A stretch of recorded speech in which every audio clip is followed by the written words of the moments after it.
Good morning, class.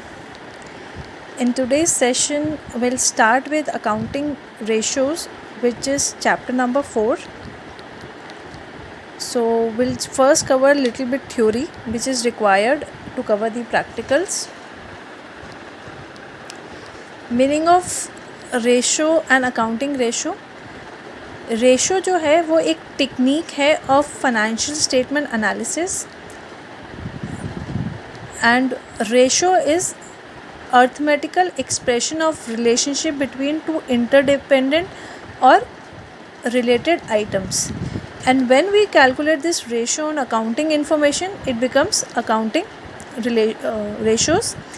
Accounting ratio may be expressed as an arithmetical relationship between the accounting variables. Then expression of ratios.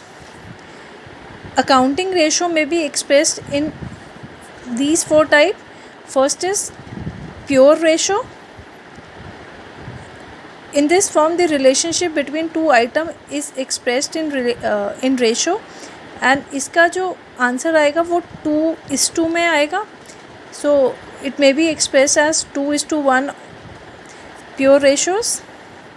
Then percentage, हम कुछ ratios को percentage में calculate करेंगे. Then times, they may be some particular figures which may be compare to another figures, और उसको हम times में calculate करते हैं. जैसे इन्होंने लिखा हुआ है एवरेज ट्रेड पेएबल इज से 4 टाइम्स. एंड देन फ्रैक्शंस, जो हमारे फ्रैक्शन में आएगा 3:4, या इसको हम और आगे सॉल्व कर लेंगे 0.75:1. सो ये हमारे प्योर परसेंटेज, टाइम्स और फ्रैक्शन में एक्सप्रेस होती है अकाउंटिंग रेशियोज़. देन क्लासिफिकेशन और टाइप ऑफ अकाउंटिंग रेशियोज़ जो हमने इस चैप्टर में पढ़ना है. लिक्विडिटी रेशियोज़, सॉल्वेंसीज रेशियो, एक्टिविटी और turnover ratio and profitability ratios. So liquidity ratios जो है वो हमारी फर्म की शॉर्ट टर्म फाइनेंशियल ऑब्लिगेशन को जज करती है. They tell us whether the firm is in position to meet its short term financial obligations. और हमने 2 लिक्विडिटी रेशियोज़ पढ़नी है, करंट रेशियो और quick ratio. Then is solvency ratios. Solvency ratios जो है वो हमारी बिजनेस की लॉन्ग टर्म फाइनेंशियल पोजीशन को असेस करती है, and we are able to know whether in long term our firm is solvent to pay its long term financial obligations और long term loans. हमने जो सॉल्वेंसीज रेशियो पढ़नी है that are debt equity ratio, total asset to debt ratio, proprietary ratio and interest coverage ratio. Then is activity or turnover ratios. These ratio shows how efficiently a company is using its resources. जो भी उसके पास resources हैं वो उसको कितनी efficiently use कर रही है. And हमने जो activity ratios पढ़नी है that is inventory turnover ratio, trade receivable turnover ratio, trade payable turnover ratio and working capital turnover ratios. Then is profitability ratios. ये रेशियोज़ हमारे को हमारे फर्म की प्रॉफिटेबिलिटी मेजर करने में हेल्प करती हैं. And we have to study gross profit ratio, operating ratio, operating profit ratio, net profit ratio and return on investment. तो सबसे पहले हम स्टार्ट करेंगे लिक्विडिटी और सॉल्वेंसी रेशियो से.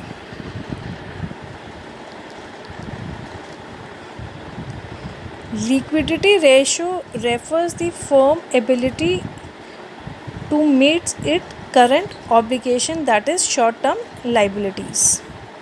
ये firm short term में कितनी liquid है so that they are able to pay their short term liabilities.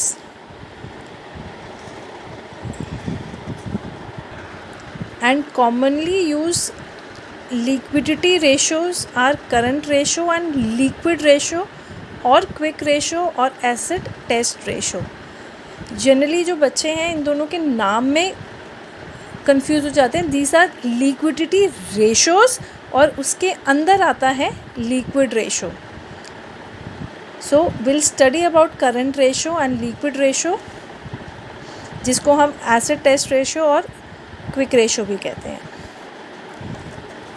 So will start with current ratio. Now current ratio establish relationship between current assets and current liability, कि firm के पास कितने current assets है और कितनी current liability है, so that they are able to meet its short term financial obligation and when the payments come due for the payment, when they become due for the payment. और current ratio compute करने का simple सा formula है current assets by current liability, and it is expressed as pure ratio, that is 2:1.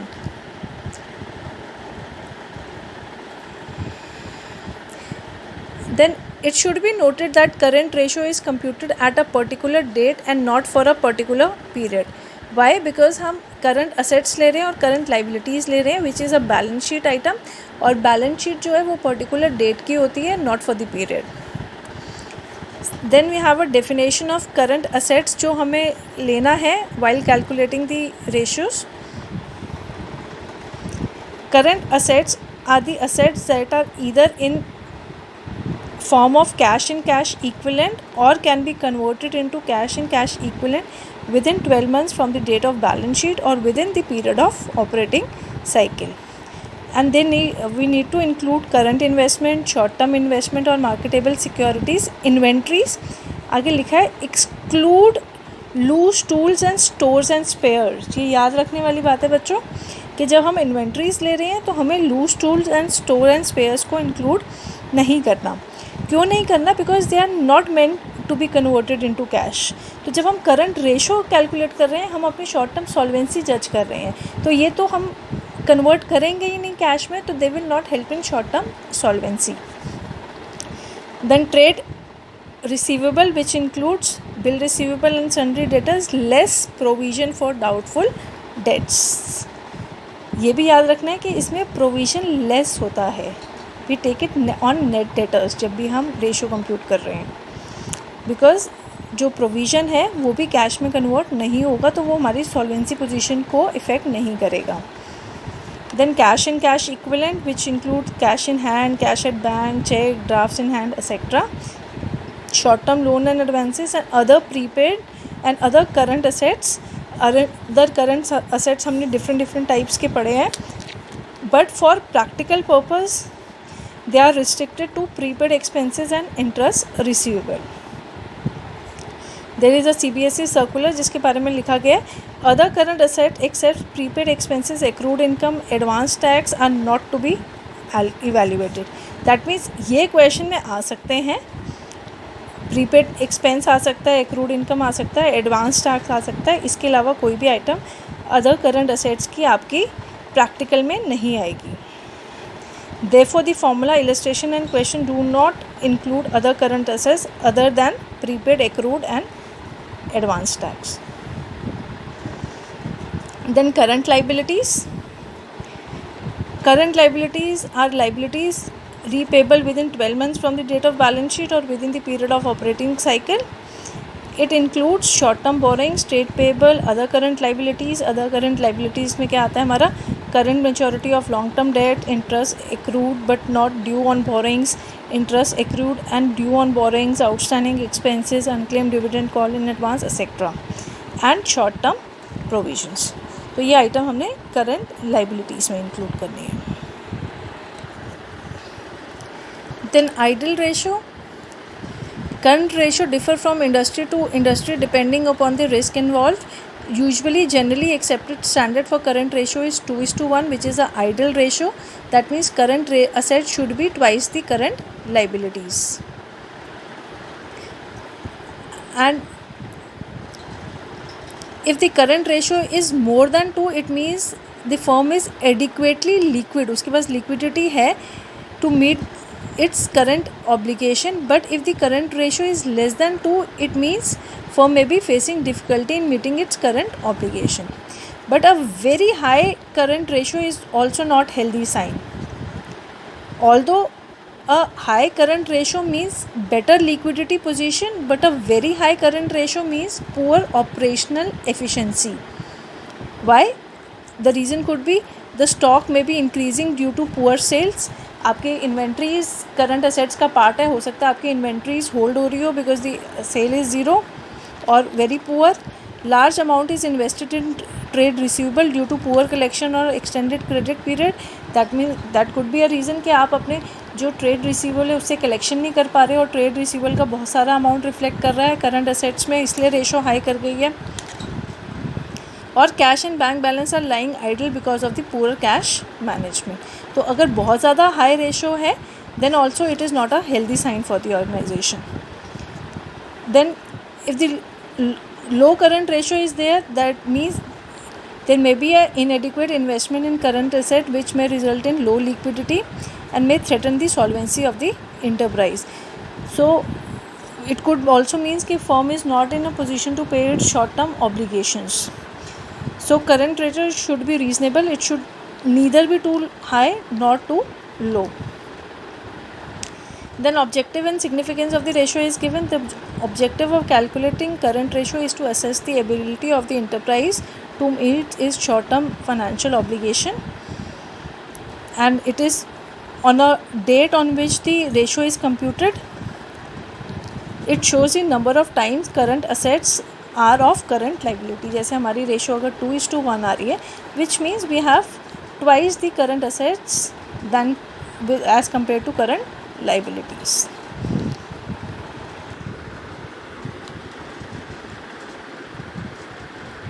Then next ratio under liquidity ratio is liquid ratio or quick ratio or acid test ratio.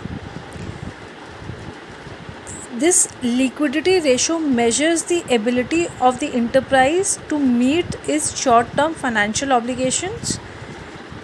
Obviously हम liquidity की बात करें तो liquidity means short term obligations. तो current assets और liquid assets दोनों ही हमारी शॉर्ट टर्म फाइनेंशियल ऑब्लिगेशन को short term financial solvency liquidity को जज करने में हेल्प करती है. The formula for liquid ratio is liquid asset और quick asset by current liability. It is express in pure form से 1:1. जैसे हमारी जो करंट रेशो वो भी प्योर फॉर्म में होती है, इसी तरह लिक्विड रेशो भी हमारी प्योर फॉर्म में कैलकुलेट की जाती है. Then liquid assets and current liabilities. Liquid assets are the assets that are either in the form of cash and cash equivalent or can be converted into cash and cash equivalent in a very short time period, that are the most liquid assets. जब हम current assets की बात करते हैं, current assets वो asset होते हैं which can be converted into cash और cash equivalent within a period of 12 months और ऑपरेटिंग साइकिल. बट जब हम लिक्विड असेट्स की बात करते हैं, there can be converted into cash in the very short time period. तो इसलिए हम उसको लिक्विड कहते हैं कि जिसको जैसे हमें इमीडिएटली अगर कैश की रिक्वायरमेंट है तो हम कौन से असेट सेल करके इमीडिएटली कैश रिसीव कर सकते हैं.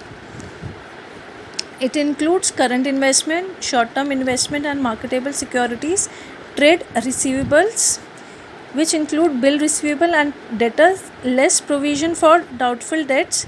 ये याद रखना है हमें कि प्रोविजन लेस करके आएगा amount. Then cash and cash equivalent, then short term loan and advances and other current assets except prepaid expenses. जब हम बात कर रहे हैं अदर करंट असेट्स की, हम प्रीपेड एक्सपेंसेस को इंक्लूड नहीं करेंगे while calculated liquid assets. Current liabilities are the liabilities repayable within 12 months from the date of balance sheet or within the period of operating cycle. They are shown under the head current liabilities. In the balance sheet they include short term borrowings, trade payable which include both payable, bill payable and sundry creditors, other current liability which includes current maturity of long term debts, interest accrued but not due from borrowing, interest accrued and due on borrowings, outstanding expenses, unclaimed dividend, call in advance, etc. and short term provisions. तो I think with this definition आपको liquid assets और current assets में difference पता चल गया होगा. That if we are calculating the liquid assets we will not include prepaid expenses and inventories. आपने देखा यहाँ पे कहीं पे भी इन्वेंट्रीज नहीं आया. वेरएज अगर आप करंट असेट्स देखेंगे प्रीवियस रेशो में वहाँ पे इन्वेंट्रीज भी लिखा हुआ है. So inventories and prepaid expenses are excluded from liquid assets because it takes time before inventory can be converted into cash, because inventory को हम पहले work in progress में shift करेंगे, then finished goods में shift करेंगे, then उसकी sale होगी जिससे trade receivable generate होंगे और trade receivable cash में convert होंगे. So it takes lot of time in converting inventory into cash. While prepaid expenses are the expenses paid in advance, hence cannot be converted into cash. वो already paid है तो हम उसको cash में convert नहीं कर सकते. So liquid assets are those assets which are either in the form of cash or cash equivalent or can be converted into cash within a very short period are the most liquid assets. Then idle ratio is 1:1, which is expressed in pure form. That means for every rupee of current liability there should be a rupee of current quick assets. Then objective and significance. The objective of computing liquid ratio or quick ratio is to assess whether the firm should be able to meet its short-term financial obligation. Apart from current asset, it is not readily realizable or converted into cash. एक current assets का एक part जो होता है वो एकदम cash में convert नहीं हो सकता. Therefore, current ratio does not indicate adequately the ability of enterprise to meet its current liability as and when they fall due. अगर immediately कोई हमारी liability due हो जाती है तो हमें करंट रेशो जो है उससे हम वो जज नहीं कर सकते कि अगर एकदम कोई लाइबिलिटी ड्यू है तो फर्म उसे पे कर सकती है या नहीं कर सकती. वेयरएज लिक्विड रेशो से हम ये जज कर सकते हैं. So liquid ratio is a indicator of short term liability paying capacity of an enterprise and this is a better indicator of liquidity. ये याद रखना है कि अगर आपको क्वेश्चन आए in the liquidity ratio which is the best ratio to जज the short term liquidity of the business, तो liquid ratio is best. Current ratio is not that good. Comparison of current ratio with liquid ratio indicates the degree of inventory held. अगर हम current ratio से liquid ratio minus करेंगे we'll get the inventory that we are holding. High liquid ratio compared to current ratio may indicate under stocking while a low liquid ratio indicate overstocking. सो अगर हमें liquid asset को calculate करना है from current assets will do liquid asset is equal to current assets minus prepaid inventory and prepaid expenses and inventories. Why? Because this can not be converted into cash immediately. तो अगर हमारे पास current assets है और हमें liquid assets calculate करना है तो इन दोनों को हमें माइनस करना पड़ेगा, प्रीपेड एक्सपेंस को भी और इन्वेंट्री को भी. You can see illustration. You need to compute current assets and current liabilities. You are given with current assets, cash and cash equivalent, debtor, bill receivable, marketable security and inventories, and total is given. Current liability is given, sundry creditors, bills payable, outstanding expenses, provision for expenses, and total is given. हमें current ratio compute करनी है. Current ratio का formula होता है current assets by current liability. तो current assets हमारे 1,08,000 है, current liability हमारी 54,000 है. So will get 2:1 as answer. Then we have to compute liquid ratio. So अगर आप करंट असेट्स देखेंगे, करंट असेट्स में इन्वेंट्री गिवन है, प्रीपेड एक्सपेंसेस नहीं गिवन तो will assume it is zero, but inventories given है. तो जब हम टोटल करंट असेट्स में से इन्वेंट्रीज माइनस करेंगे will get liquid asset and then will compute 1,08,000 minus 54 which is inventories, we get 54,000. 54,000 by 54,000 we get liquid ratio as 1:1.